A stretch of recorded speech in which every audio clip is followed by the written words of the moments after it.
You feel alone, you feel like nobody can help you, you feel like you have no agency, you feel like you have a lack of control.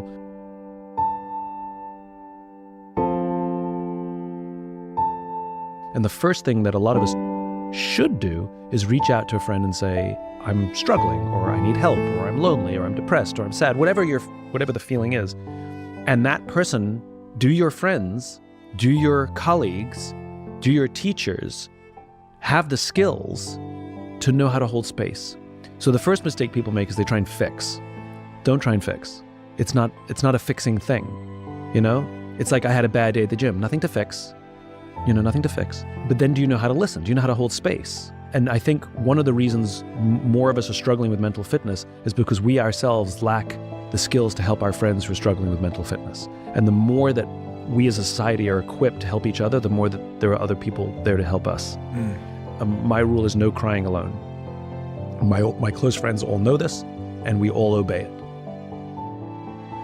Like, I'll get a call from somebody who's a significant person in the world that people know who they are, and they'll call me and say, do you have a minute? And I'll be like, yeah, what's up? They're like, I think I need to cry. I'm like, go. What's on your mind? And they'll tell me what's on their mind, and they will cry. And that's my rule. My rule with my friends is no crying alone. Because if you're at the point of absolute frustration, exhaustion, whatever it is that you can't hold it in, I'd rather you call me or one of us and you do it with somebody. You should never cry alone. And so I'm really good when I'm in a place like this of calling somebody and telling them, because I don't want to go through this alone. And some of my friends do have the skills where they can say, how do you feel? Oh, this is how I feel. That must be really frustrating. Yeah, it's really hard. Tell me more about that. Well, I'm sort of going through this and that. And they know how to hold space. That's all I need. I need somebody to sit in the mud with me. Don't need them to fix me or clean me off or give me a towel. I just need them to sit in the mud with me so I don't feel alone when I'm sitting in the mud. And I think it's our responsibility to be able to have that skill set to do it for our friends and the people we love or our colleagues. We don't teach listening. We don't teach difficult conversations. Emotions are good. It means you're human. Like I said, I believe in mental fitness, not mental health. That like your body, you have to work out, you have to eat well, you have to sleep all the time. It's not something you do and then you're done. We've used that analogy before, you and I, which is what the infinite game is, which is it's like I want to be healthy. Okay, well, you're going to have to do it for the rest of your life. It's not an event. And our mental health, our mental fitness is exactly the same, which is it's constant and it's ups and downs. And it's only a challenge or you need to start involving professionals if you get stuck. Like if you get stuck in sadness and you cannot get out of it. That's a different conversation. If you get stuck in depression and you cannot get out of it, if you get stuck in loneliness and you cannot get out of it. And by the way, the thing that I love about human beings is we can have multiple conflicting feelings simultaneously. I am lonely and optimistic simultaneously. My optimism, I pride myself on my optimism. My optimism has not diminished in the least. Optimism doesn't mean I can't sit in a dark tunnel. Optimism means that I believe there's a light at the end of the tunnel, even if that light is far away. I have an undying belief that the future is bright. This too will pass, right? That doesn't mean I enjoy it. It doesn't mean I want to be here.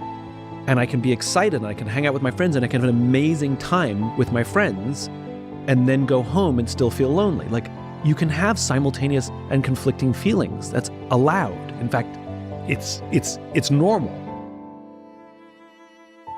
But I cannot stress. I think that the way that I manage this differently than most, I don't usually talk about it on podcasts, but the way I manage it, which is different than most, is I don't wait for the phone to ring. I call a friend and say, do you have a minute? Can I talk? And if a friend is ill-equipped, if they start fixing, I'll interrupt the conversation and say, listen, I love you. This is not what I need right now. I love you. I'm going to get off the phone right now, okay? Because when they go into fix-it mode, it actually makes me feel worse sometimes. The friends that are some of the best equipped people are folks in the military. They know how to manage shit better than almost anybody I know. I've cried with more people in uniform than I've ever cried with people in suits. Like, if you try and suppress feelings, it's not good. Yeah. You know what I mean? They're signals, right? They're signals. Yeah. They're just that's all they are. And maybe they're telling you other things. Like maybe all of my loneliness is telling me is like, Simon, you idiot, just get some sleep. Maybe that's all it's telling me. Maybe I'm feeling lonely is because I'm just freaking exhausted. Turns out I've been sleeping better, and turns out I feel better. Maybe I've been eating crap. Maybe I'm full of friggin' sugar and fat. The midlife crisis is a known thing. And you sort of expect, you hit middle life and you're like, all right, you're going to start evaluating everything, your receding hairline, your sagging body, and new comedians joke about it. We joke about it. But I think the new thing is the quarter life crisis. The number of friends that I have that are in their mid-20s or like barely pushing 30, and they're suffering all the things that somebody in their midlife would suffer. And their evaluation is different. It's not like, oh my God, I'm closer to the day I'm going to die than the day I was born. It's not that. It's more like, oh my God, I'm at this age and I haven't achieved all the things I said I was going to achieve, or I'm just getting started. And I think now the quarter life crisis is like a real thing. Yeah. And unfortunately, older generations scoff at it. But I think that is very much societal expectation. Like, I'm supposed to be here. Like, the number of young people I know who I say, you're entry level. Don't worry if you're running the place yet. Just, even if this is a bad job, if it's toxic, get out. But there's very few jobs that are super toxic, If you just have a bad boss, like, stick with this and learn. Like, my point is when I say stuff like that to young people, they immediately interpret that as the worst advice ever because I'm wasting time.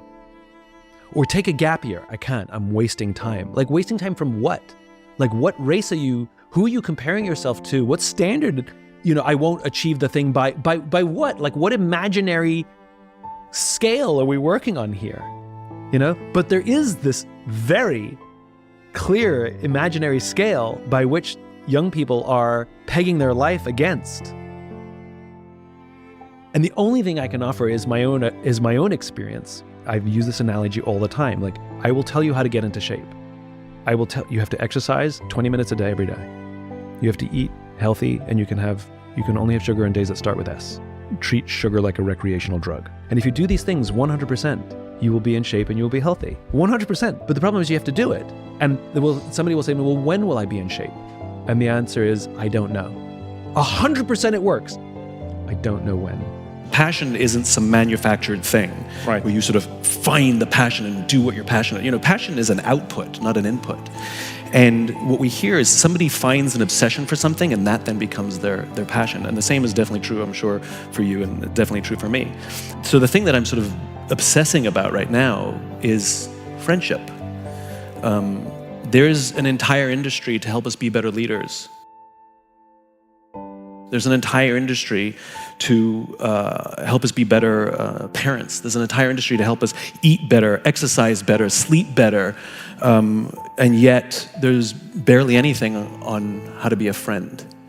And if you think about all the mental health challenges that so many of us are facing today, whether it's coping with stress, depression, anxiety, addiction, even obsession with longevity, friendship is the ultimate biohack that literally fixes all those things. Definitely for me, the times where I have tripped, slipped, fell, hit rock bottom, felt alone, any of those spaces, my work wasn't going to rescue me. And it was by the grace of some higher power that there was always a friend who saw it and recognized it in me, who picked me up.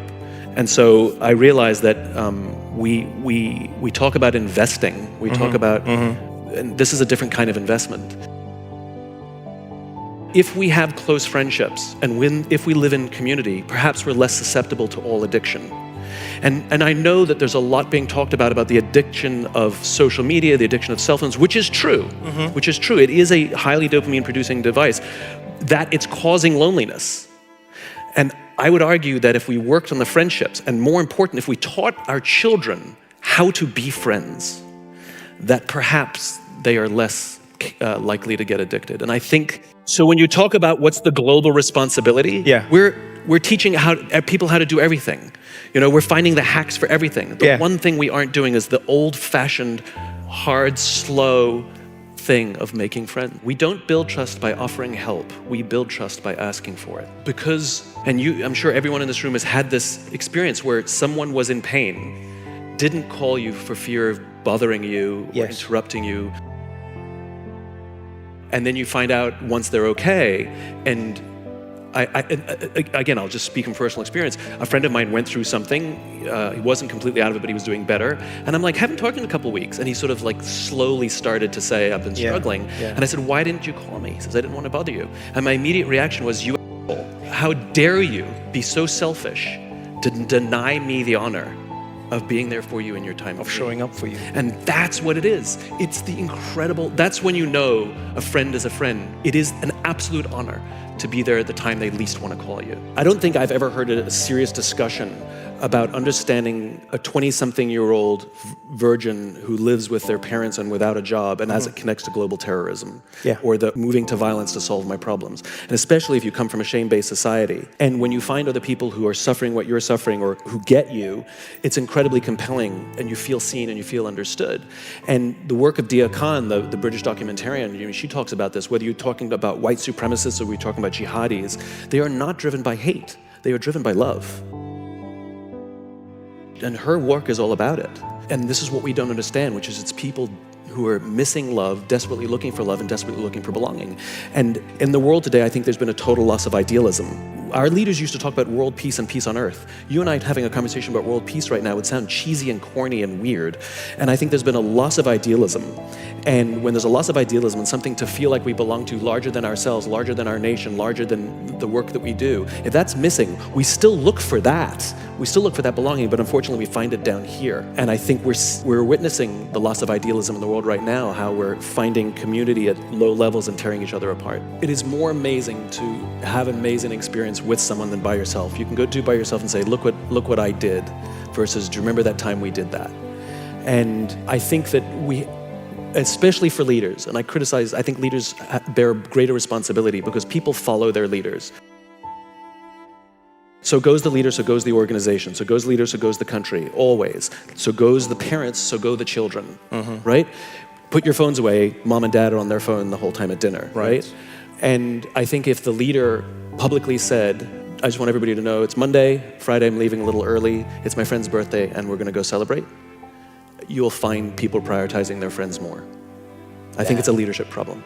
That the same thing is happening at work is happening in our relationships. So it used to be where we sort of had bowling leagues and we got our community from there. We got our sense of belief from church. Work was the place we made our living. We had barbecues with our neighbors. And over time, those things have disappeared. And now we demand of our work that you be the place of purpose. You be the place of community. You be the place of my social life. Now you be the place that matches my politics. We're putting all this pressure on work to fulfill every desire I have. And we're doing the exact same thing in our relationships, which is we seem to abandon those outside places, and we're asking of our partners to be everything all the time, always, which is an unreasonable and unfair standard to put on someone or be put on us.